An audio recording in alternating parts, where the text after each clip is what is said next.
इन्होंने क्या कहा है? आपको इन्होंने क्या कहा है? बता दे।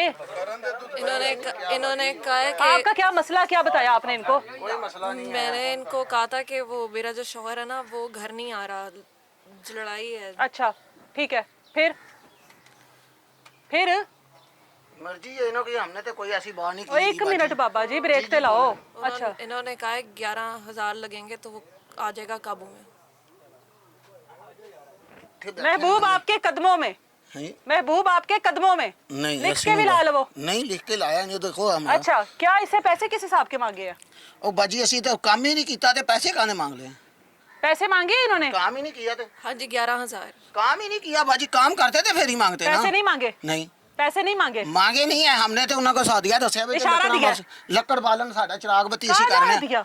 ये चिराग बत्ती करते हैं, मच बालते हैं मौला अली का। मौला अली का मच हाँ जी। बालते हो? अच्छा, यही लंगर पानी कोनो कोनो कहे रोज उन्होंने कहा कि ਅਸੀਂ ਆਨੇ ਪਏ इल्म केड़ा कर रहे हो? ਹਾਂਜੀ केड़ा इल्म कर ਇਹਨਾਂ रहे ਨੂੰ हो? ਅਸੀਂ ਕੋਈ ਵੀ ਨਹੀਂ ਬਾਜੀ ਕਰਦੇ। ਤੁਸੀਂ ਕੌਨ ਹੋ? ਮੁਸਲਮਾਨ ਹੋ? ਕ੍ਰਿਸਚਨ ਵੈਸੇ ਕ੍ਰਿਸਚਨ ਹੈਗੇ ਹੋ? ਜੀ। ਅੱਛਾ, ਤੇ ਕੀ ਇੱਥੇ ਬੈਠ ਕੇ ਕਰ ਰਹੇ ਹੋ? ਕੀ ਮੰਗ ਰਹੇ ਹੋ ਇਹਨਾਂ ਕੋਲੋਂ? ਕੀ ਇਹਨਾਂ ਕੋਲ ਸ਼ਫਾ ਕੁਛ ਦੇ ਨਹੀਂ ਰਹੇ ਹੋ? ਬਾਜੀ, ਕੀ ਅਸੀਂ ਦੁਆ ਮੰਗਦੇ ਦੇ ਰਹੇ ਹੋ? ਪਏ ਕੀ ਕਰ ਰਹੇ ਹੋ? ਅਸੀਂ ਇਹਨਾਂ ਕੋਲ ਕੁਝ ਵੀ ਨਹੀਂ ਮੰਗਦੇ। ਅੱਛਾ, ਹਾਂਜੀ ਕੋਈ ਐਸਾ ਮਸਲਾ ਹੀ ਨਹੀਂ ਹੈ ਸਾਡਾ। 11,000 ਕਾਹਦਾ ਮੰਗਿਆ ਜੀ? ਹਾਂਜੀ ਕਿਹਨੂੰ ਖੁਸ਼ ਕਰਨਾ ਉਹ ਜੀ? ਬਾਜੀ 11,000 ਰੁਪਏ ਅਸੀਂ ਉਹਨਾਂ ਨੂੰ ਸਾਨੂੰ ਕੋ ਦੇ ਦਿੱਤਾ।